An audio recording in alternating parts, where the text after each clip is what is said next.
Hey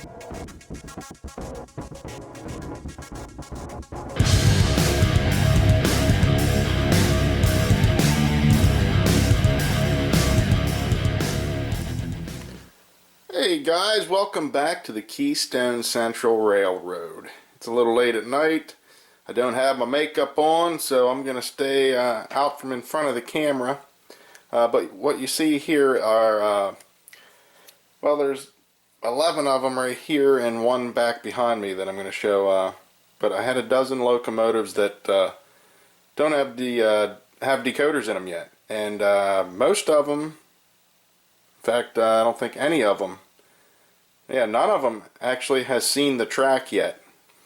Some are new purchases, some purchased over the course of the last 2 or 3 years, and most of them haven't even been out of the box yet.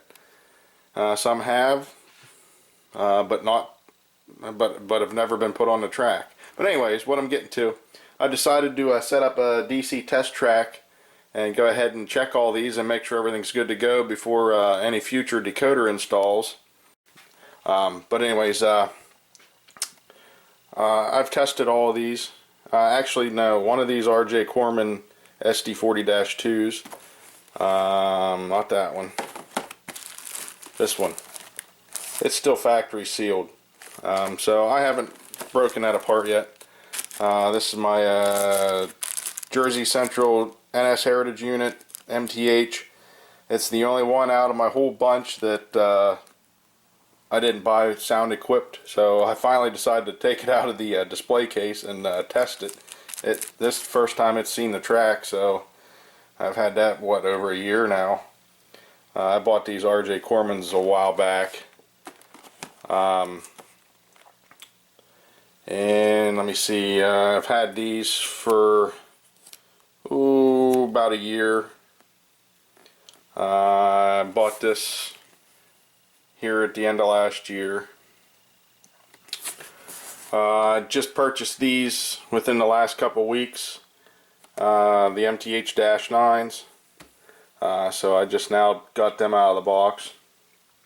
And my latest thing that just showed up today, I got a couple eBay scores here. Some Kudos-9s. This one is C&NW. And the lights don't work on that, but it runs on DC, and from the same seller, because the lights didn't work on that after I had already placed bids on it. He went ahead and he let me know up front, which was very cool of him, and I said I was still interested in it, but you know, maybe we could work something out. And he said, well, I have a undecorated one that isn't operating. He wasn't sure what was wrong with it. Threw in some handrails and detail parts for it. He said, if I throw that in, are you still interested? I said, sure. These will probably become custom Keystone Central Railroad locomotives. I want to get started on doing that.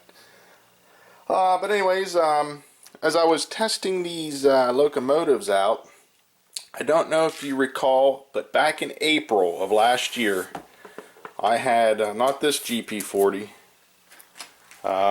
this one.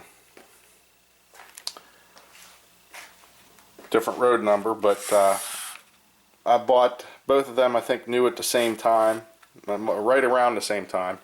This was purchased new at the time.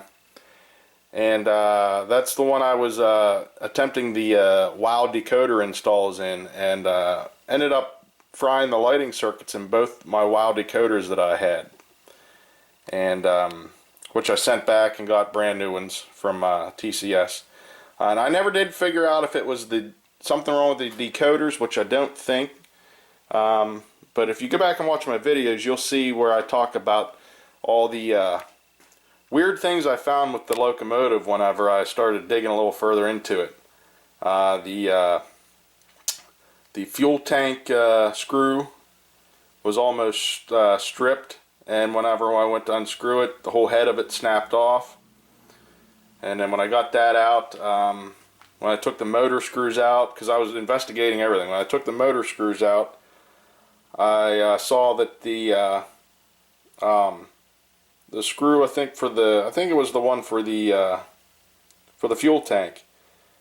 I don't know if it was the screw. I think they drilled the screw hole through the frame, and it was clear up, and actually the drill bit or something must have actually started drilling into the motor. And I just found a number of things wrong with it. I found screws missing on the weights inside. Some of them were stripped out. Of course, you know me, it goes along my lines of luck with locomotives.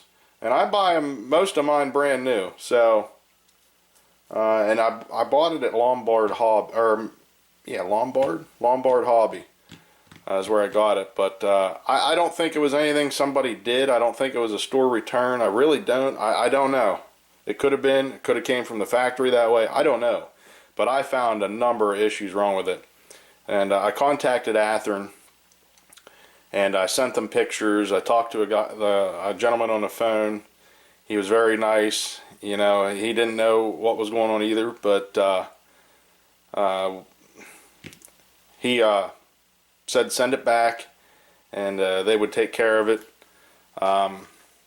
So I packaged everything up and sent it back. And I told him, you know, if you just put a new frame on under the shell, you know, you can use the same shell if you have another frame, whatever, frame, motor, and everything, whatever, you know, whatever you need to do. I'm okay with it as long as I get it in the new condition that it should have been. But I sent him I sent it back, and they ended up sending me a replacement back. But it was in the same box because I still had the Lombard sticker on it. So I just assumed they sent me, you know, just swapped out the locomotive, put it back in the same packaging, which they obviously did. I got the same packaging back. But honestly, when I got it back, I never did anything with it. I don't even think I took it out of the box. And that was last April that I was having these issues. And if you go back, I have a couple of videos on it. It involves something about having problems with WOW decoder install. And I detail the problems with the locomotive in it. But I just now decided to break all these out and double check them because I had time, test them on a DC test track. And when I put this one on the track, it was really acting funny. You know, it was just jumping like something was goofy with it. And I thought, nah, man, what the heck's wrong? And I took it back off the track, and I tested my other GP40 that I purchased at the same time, and it was fine. And as I was looking around, I started looking down through the grills, and you probably can't see it, but I can see it. I thought, man, I see the back of a speaker magnet. I'm pretty sure. And I looked in the grills of the other one, and it wasn't the same. I could actually see the weight of the shell in there. And I looked at this one again, and I thought, I don't know. And when I bought these, neither one of them were sound equipped. As you can see, here's the box that I bought it in. It's not a sound unit. So I didn't know what to do. I thought, well, you know, what the heck? I'll throw it on my layout track. And lo and behold, sorry for the jerkiness. I'm not getting tripods out or nothing for this. This is just a quick video. When I flick track power on,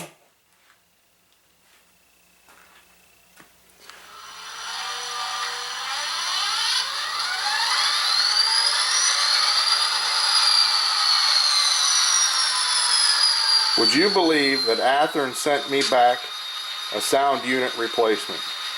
Now, how cool is that? Here we are over a year later, and I just now figured it out and found out they did that for me. That is awesome. Now, maybe they did it by accident. I don't know. But that is awesome. I'll tell you what, now that's customer service right there.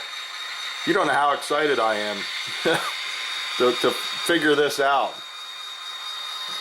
But I don't know. I was so excited I had to share that.